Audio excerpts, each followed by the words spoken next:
y'all doing? It's been a minute since we sat and had a conversation, and of course I am not in my usual background. I am not home. I'm actually being about my business. So I just wanted to stop in really quick, honestly, and just have a conversation. There's a whole lot going on right now, and I'm super excited about a whole lot of things that are happening. So you guys have heard me talk briefly about my single, which is coming out very soon in the summer. I'll give you more information on that. And also the next movie that I'm going to be in, which is just an awesome opportunity. Can't really talk about that. So that's that on that. But I wanted to talk about two things that are really near and dear to my heart, which is my brand or my movement, which is called #Love Thyself, the movement. And also another hashtag that I use often that I kind of adopted about a year ago, actually, which is #MindingMyHappy, right? So first of all, #Love Thyself, the movement was born from my book. So of course, the journey that's in the book, learning to love yourself, learning to appreciate who God created you to be, in that journey. Of course, it is the journey. So it was me trying to figure me out and trying to find appreciation for who God created me to be, and trying to find out why I'm loved, and all these different things. So in trying to believe what I was preaching, or believing what I was learning, I said, I'm going to, as the Bible says, write the vision and make it real plain, right? So #Love Thyself on everything that I do, because I want to remind myself that, of what Mark 12:20-34 says, that you should love your neighbor, love yourself, and love God. Of course, not in that order, but you get the point, right? So I was trying to just really remind myself of the mission, and that's the movement, right? So learning to appreciate who God created you to be, and taking that love and moving it throughout your life, throughout the world, throughout your relationships, right? So that is literally the movement. It's not like an uprising or anything, but it's really just something positive that you can lean on when you learn that you're amazing because you're created by an amazing God. And when you learn that you're enough because He said you're enough. And when you learn that, on this beautiful resurrection weekend, that He died for you so that your life can be amazing, you're able to take that and give that same lesson and that same love that you feel or came into the understanding of to other people. So that's the movement. But about a year ago, I created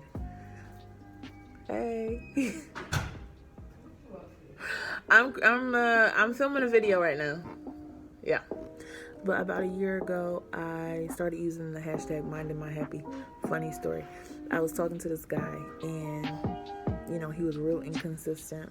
He'll say, "Hey, how you doing?" And then a month later, nothing, right? And then I'm like, okay, I'm not gonna chase after you, because it's enough for me to be trying to figure me out. So I'm not going to run after you, sir. So then I wouldn't say anything, whatever, go about my life. And then a month and a half later, he'll text me, "Hey, what happened to us hanging out? Sir, you disappeared." Like, where am I wrong? So that went on for a long time. So finally I stopped responding to him. And then because I stopped responding to him through text, he decided to inbox me after a post that I put up, and it had, "Minding my happy, #Love Thyself, whatever, just living, whatever." And it was like, what does this mean? And he was talking about the #MindingMyHappy. And for me, it means I'm going to do what makes me happy without trying to intentionally hurt anybody. Like, I'm just going to do what makes me happy, period.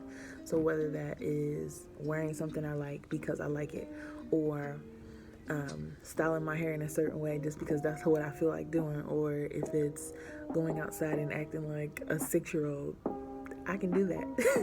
If it is watching Disney movies, I'm good with that, because I can, because it's what makes me happy, because it is what makes my heart smile, because I'm not hurting anybody and it's my business. And that's just something I started putting on my, just really writing as a vision for myself, be mindful to do what makes you happy. And it's okay. There's no age limit. There's no restriction on the things that cause you happiness. Now, of course, if you're trying to do something bad, you might want to be careful and not, But for me, minding my happy is not about clapping back to people's actions or doing stuff to be rebellious. It's not about, just doing stuff to be contrary. It's literally staying in my lane, minding my business, and being intentional about the things that make my heart smile, really.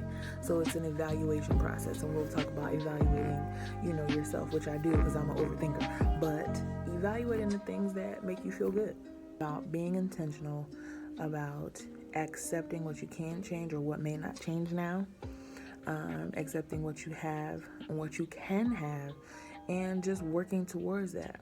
One of the greatest things for me is I've had to learn, and I actually put this as something on one of my social media sites before, is writing down what your mission is. And then anything that comes at you, remember that mission, remember what your focus is, and if it's helping that focus, give it energy. If it's not helping that focus, ping pong out of here, because it doesn't deserve your energy. It just doesn't. You have to be intentional about what you're doing, especially when it's something good, because at the end of the day, if we're honest, you're going to have people that are coming at you when you're doing good things. The devil don't like good. He comes to steal, kill, and destroy. You heard that all your life, in church or whatever. Bad things happen, but you just need to stay intentional about what makes you happy, what's going to be purpose-driven stuff, whatever's going to make your heart smile. And honestly, all that love for you, all that love that you portraying for yourself is gratefulness for what God put in you. Because honestly, if it wasn't something that God put in, I'm preaching. If it wasn't something that God placed in you when you were born, if it wasn't something that He put on your heart and just sewed into you while you were being intricately made, it wouldn't be such a big thing. But it is. Whatever it is that is pressing on your heart, that's something that you should do. Do it. All good things will come, because, especially as the Bible says, if you are the called according to His purpose, everything is going to work out for the good, right? So I take all of that, and really it's kind of like taking the time to give time to the things that take your breath away. Sitting in the park looking at flowers. If you're not a nature head, I'm not really a nature head, but sitting on my balcony and just watching cars go by for a minute or two. Jumping rope. Like I said, I love Disney movies, so watching a movie, chilling with popcorn, skipping, playing hopscotch, whatever made you happy as a child. Generally, if you think back, something that made you really, really super happy as a child, you kind of give up when you become an adult. But I want to challenge people not only to love yourself, love God, love yourself, and love other people, but also to mind your happiness. Mind your happy, right? I challenge you. Whatever is making you happy in this life, cling to that. And of course, learn new stuff, but it's all right to be happy. That's just it. Mind your happy. Stay in your lane, and if you want to switch lanes or whatever you want, if it makes you happy and you're not hurting nobody, have at it. Alright, so I'm going to go back to work now, but I just wanted to come on and encourage you, and as I always say, remember to love God, because He is the source of real love. Remember to love yourself and appreciate who God created you to be, and remember to love other people, because that is the way the world goes around. I love you. Bye. Oh, you got plans. Don't say that. I'm sipping wine in a robe. I look too good to be alone. My house clean.